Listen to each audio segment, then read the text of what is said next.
Hey everybody, this is John for Pioneer Nexus MTG coming at you with another deep deck dive, this time with a deck that I feel doesn't get quite enough spotlight, and that is Boros Heroic. In the format, as a friendly reminder, if you do like these informative Pioneer-based content, please consider subscribing to the channel, giving us a thumbs up, leaving a constructive comment down below, especially what deck you might like to see next in our deep deck dive. So this is Red White Feather, Red White Heroic, whatever you wish to call it. This is a deck that obviously used to feature Lurrus of the Dream Den, which led to the phasing out of Feather, but since the banning of Lurrus, there is now a question of whether you run Feather or not. Some would say yes, some would say no.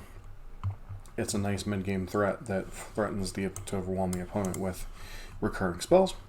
Feather is whenever you cast an instant or sorcery that targets a creature you control, exile that card instead of putting it in your graveyard as it resolves. If you do, return it to your hand at the beginning of the next end step.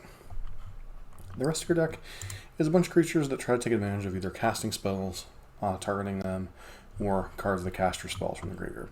Starting out with Favored Hoplite, which is a 1/2 that whenever you cast a spell gets +1/+1, and prevent all damage will be dealt to Favored Hoplite. Basically, this means as long as you have an instant speed spell in your hand, your opponent can basically never kill this with damage without having multiple spells, and it oftentimes grows very quickly out of range of red-based removal. Another creature you will see out of these is Monastery Swiftspear. Obviously, prowess isn't quite as good as the heroic mechanic, but still very nice and plays very well with what the rest of the deck does. Illuminator Virtuoso. Whenever it becomes a target of a spell you control, it connives. And it also has double strike for 1 and a white. So basically, every time you discard a non-land spell, this gets +1/+1. And then it helps you cycle through your deck, kind of like Ledger Shredder does for a lot of other decks. And then finally, you have Dreadhorde Organist, which allows you to play cards out of the graveyard, or instants or sorceries out of your graveyard equal to its power. And with ways to power it up like Defiant Strike or Homestead Courage, you can often play almost every spell you get out of your sideboard, or out of your graveyard. And then finally, the spells that you're playing, first off, starting with removal spells like Reckless Rage, deals 4 damage to a target creature you don't control, 2 damage to a target creature you do. Basically, unless your opponent can double up with one of their own burn spells, this allows you to kind of, kill your opponent's creatures and not kill any of yours. Maximize Velocity is a way to give haste out of nowhere, also is able to jumpstart out of the graveyard. Ancestral Anger is one way to push through, especially since it gains trample. And +X/+O, where X is 1 plus the number of Ancestral Angers in your graveyard. Great way to push through jump blockers and stuff. Homestead Courage gives a +1/+1 to a creature you control, and also gives it Vigilance, which can be quite nice in racing situations. God's Willing, kind of the cream of the crop of this deck, allows you to protect your creatures from your opponent's removal or force it through damage against, say, a monocolored deck like Mono Green. And finally, Defiant Strike gives target creature +1/+0 and draw the card. You pair this up with Feather, it gets quite ridiculous quite quickly. And then you have Invigorated Rampage. Target creature gets +4/+0 and trample, or 2 creatures get +0 or +2/+0 and trample. This allows you to either pump up 2 of your creatures or just pump up 1 kind of together. And then Sejuri's Shelter, target creature you control gains protection from the color of your choice. Also happens to be a tap land if you want that. And then Shatter Skull Smashing is both a land and potentially a way to kill creatures. As far as the rest of the deck, you're playing almost every red-white dual land you can get a hold of. It comes into place. Untapped, you have 4 Pathways, 4 Sacred Foundry, 4 Battlefield Forge, 4 Inspiring Advantage. Then you just play 1 of Basic Mountain. Since a lot of your deck is red, this also gives you a little bit of insurance against things like Field of Ruin. Just kind of a nice thing to have 1 of Basic in your deck, and then a Ganjo is a nice removal spell against the opponent who's trying to block. The rest of the deck, Fiend Slayer Paladin, very good against the red-black mid-range deck that's trying to remove all your creatures. Kind of gives you a way to play around that. Chandra Torch of Defiance, very good for kind of the grindy matchups, which are typically one of this deck's weaker points. Blue-white control, Rakdos mid-range.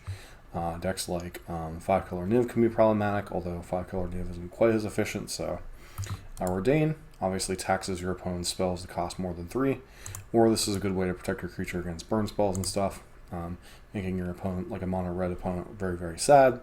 Unchained Berserker, protection from white, very relevant against blue-white control specifically. So you kind of get this nasty split of protection from white against blue-white control, and then protection from black-red against the various red-black decks in the format. You have unlicensed risk for any type of graveyard shenanigans, mainly. I'm thinking of something like, is it Phoenix or copies of Greasefang. Cinderclasm when you want to wipe the board against your opponent's smaller creatures. Running Volley, pretty good against anything. Mainly, I would guess Pseudo Mirror Matches, also decent against any copies of Greasefang and such. Light of Hope gives you different choices. You gain 4 life, destroy target enchantment, or play +1/+1 counter. So basically, it's a disenchant with some upside. And then Fight is one, quite a nice way to protect creatures, especially when you have a mixture of humans and non-humans, though most of your main creatures are humans, as Favored Hoplite, Monastery Swiftspear, and Luminator Virtuoso, and then Dreadhorde Arcanist and Feather being non-humans. You'll potentially protect 2 creatures from like a Wrath or something, or removal spells from your opponent, or just making combat tricky for your opponent. But overall, very nice card to have access to, as one, if you don't have a creature in this deck, you're not really tending to do a whole lot. Another version, you're seeing a lot of the same cards, so I won't go over the ones that we've already seen. Basic Plains instead of Basic Mountain. This is Jury Shelter, we've already kind of talked about. Invigorate or Rampage. Another one to talk about is 10th District Legionnaire. It's a 2/2 with haste. Whenever you cast a spell that targets 10th District Legionnaire, it gets +1/+1, and then you scry 1. Quite powerful with card selection. Pairs quite nicely with things like Defiant Strike and such.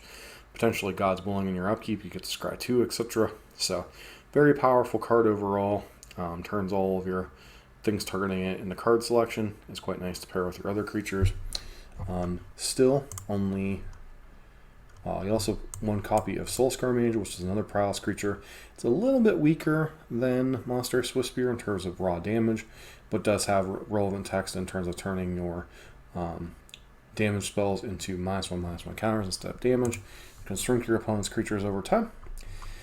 And as far as the sideboard, this version gets to play Giganthus. It says not playing Feather. Bone Crusher Giant is kind of another threat plus removal spell. A Braid, pretty relevant against any type of artifacts or creatures. Adonta Vanguard is a card that you can protect with your life total. Much like Fiendslayer Paladin is something you might bring in against black-red or blue-white control, making it more difficult for them to deal with. Licensed Risk we've already talked about. Fight is one. Portable Hole, yet another removal spell white gets to play against other efficient creatures, whether it be mono red, whether it be against the elves out of mono green. Running Volley, we've already kind of talked about. Red Cap Melee, this is a nice card to bring in the red mirror matches, whether it be against red black mid range, whether it be against mono red aggro, whether it be against the, well, it's not as good in the mirror match, but pretty much against mono red, anything that's playing red creatures. And also, notably, if you happen to have Soulscar Mage, which this version's only playing a 1 of, it doesn't actually deal damage, so you don't sacrifice a land if it's a non-red creature. So just something to consider whenever you're playing removal spells. But, basically you're seeing a little bit more interaction, a little bit more protection, maybe some grindier things against some of the removal-based decks. This deck's interesting. I'm not sure how much I like the sideboard plan that we'll talk about in a minute, as it is only playing 19 lands, and really if you're playing a bunch of 4-drops in your sideboard, I would think you want more access to more than 19 or 20 lands to be able to cast all that. Maybe running a something that we saw, like another Shatter Skull Smashing or something. But, interesting main deck. You have your 18 creatures, you have the 4 Hoplite, 4 Virtuoso, the Dreadhorde Arcanists, and the 4 Swiftspears. What are the other creatures? 4, 8, 16. Oh, 2 copies of Adonta Vanguard. Obviously, it can be a hard-to-kill creature, although can tax your life total in the more aggressive matchups. So it's kind of a card that's really good against the removal-heavy matchups, but not as good against mono red or other decks that are pressuring you in the various humans decks, etc. Sideboard, we've already covered most of the stuff. Portable Hole, Light of Hope, all these different things. Red Cap Melee. One thing I wanted to point out was Hazoret as a difficult-to-kill threat. Obviously, it has Indestructible, and you're going to be able to empty your hand quite quickly. And then Showdown of the Skalds. Its first mode, exile the top 4 cards of your library until your next turn you may play them. Quite nice when you're playing a grinding matchup. And then turn 2 and turn 3, whenever you cast a spell this turn, put a +1/+1 counter on target creature you control. I think both of these play quite well. I just think really if you're going to run these 4-drops as kind of your grindy tools against, blue-white control or, red-black mid-range, these really heavy removal-based decks, I really think you want to be running like 20, 21 lands and maybe only like 2 4-drops like we saw in the first build with those Chandras. This version, we're still seeing the same 18, 19 lands. Sorcery Step being a protection spell / land.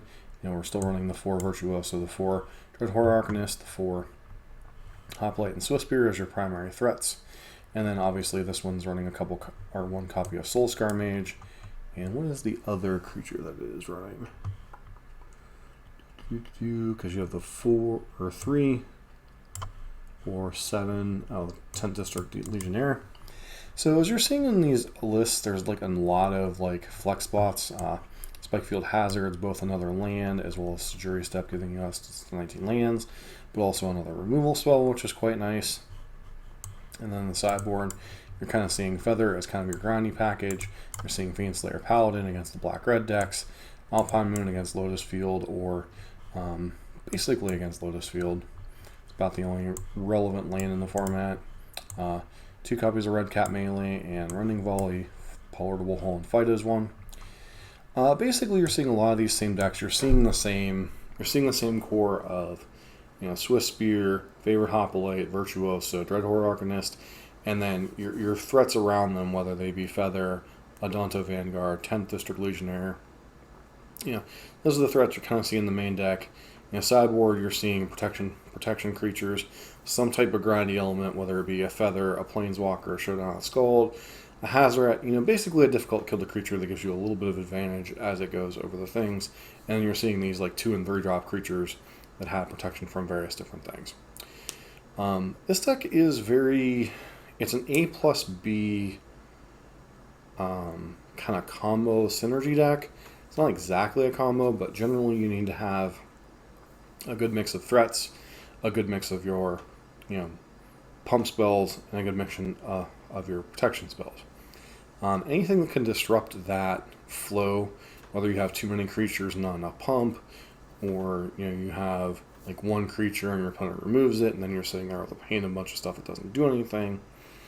That's really one of the issues with the Boros aggro deck. Now this is a deck that certainly, when it gets its good draws, can be quite insane. I had a lot of practice with a deck that was similar to this, but was called Blue-White Heroic when it was in Standard, and that deck did a little bit different. It played like Curious Obsession, or I don't think it had Curious Obsession, but it had other things that allowed you to like slip through your opponent's creatures. It played the Ordeals to allow you to draw cards or gain life. And well, I think those might be a little bit too slow for the Pioneer format. It was a very similar style deck, and it was very good against the like slower, clunky, like Mono Green Devotion, or these decks that didn't have a ton of interaction, didn't have a ton of ways to slow it down. Could often run down those decks, get a really big, huge dude. This deck's trying to trample over. That Blue-White Heroic deck was more like trying to evade its way into winning, either with like flying effects or protection effects or whatever. But it would get these ridiculously large creatures out of range of like most removal, and then your opponent had to have either black removal or they were kind of dead. Things like Crackling, Doom, or that kind of stuff that was in that format at the time. The red-based removal just oftentimes got out of the thing, especially when I played Laguna Band Trailblazer. I believe the other one was an 04 heroic creature. And all this deck doesn't have to branch to that. It just kind of shows that you want to play protection from red, protection from black stuff like Fiendslayer Paladin that has the hexproof. Or you want the Unchained Berserker against blue-white control, especially if it resolves. And then it becomes sweeper or bust for them to kill it. Although it is tricky because most of your pump spells are white, so you can't always target it. But, you have your Ancestral Angers, Reckless Rages, etc. So you do still have things that can target it. And then, obviously, you're trying to play a little bit grindier elements against those removal heavy decks. But, like I said, this deck tends to do well in kind of some of the same matchups that a deck like Naya Winota did. Now, obviously, it approaches it differently than Winota. But, it tends to do very well against the slow, clunky, kind of mid-range, uninteractive decks. like Mono Green Devotion, Lotus Field combo. If you play the right way against Mono Red, it can have quite a nice time. Against decks like Humans, can just grow their creatures out of range and kind of race in those situations. Very good in those style of matchups. Where it tends to struggle is decks that can pick it apart. Decks like Red-Black, mid-range. Sacrifice, depends on the build of Sacrifice. The thing with Sacrifice is very good at pinging down smaller creatures, but this deck can often grow their creatures really big, and then becomes do you play Claim the Firstborn and do you sack their creatures, or do you just try to ping them down with your own synergies? So that matchup can be a little bit iffy depending on the build of Sack. Blue-White Control can have a reasonable matchup, uncounterable board sweepers. There's not a ton of things to protect against that, other than maybe Fight as one. But basically anything that can interact with creatures or disrupt, obviously Thoughtseize and removal spell, can really kind of mess with what this deck does. And those are kind of the difficult matchups. Its reasonable matchups obviously are ones you kind of race, as this deck does snowball very quickly, especially if the opposing deck sucks at removing creatures, or just doesn't try to interact with you at all. This is a deck that can oftentimes goldfish on turn 4, turn 5, and with a little bit of disruption like an Alpine Moon against Lotus Field or something, can easily goldfish those decks. So overall, very powerful deck. Does have its holes. It's an A+B deck. If you draw too much of one or the other, you can have some problems. Your opponent's able to disrupt that balance by killing all your creatures and leaving with a handful of pump. Or they can just play a bunch of creatures and have 1 or 2 removal spells and outsize your creatures in some which way. Gets a little bit sketchy that way. But, this is a deck that is fun to play. It's very similar to, modern decks like Infect, or not really like Bogles, because Bogles doesn't... You can't interact with a Bogles deck, but it's those A+B pump decks in various different formats, whether it be a Heroic deck, whether it be an Infect deck, that kind of stuff, where, you have a little bit of interaction for what your opponent's doing, but you're mainly trying to execute your own game plan, and if you do that, generally you're going to win. So, decks that they can execute against, they're great. Decks that they can't execute against, kind of struggles, so, But that's my breakdown for Boros Heroic, Boros Feather, whatever you wish to call it. And as a friendly reminder, let me know in the comments down below what deck tech you would like, or deep deck dive you would like to see next.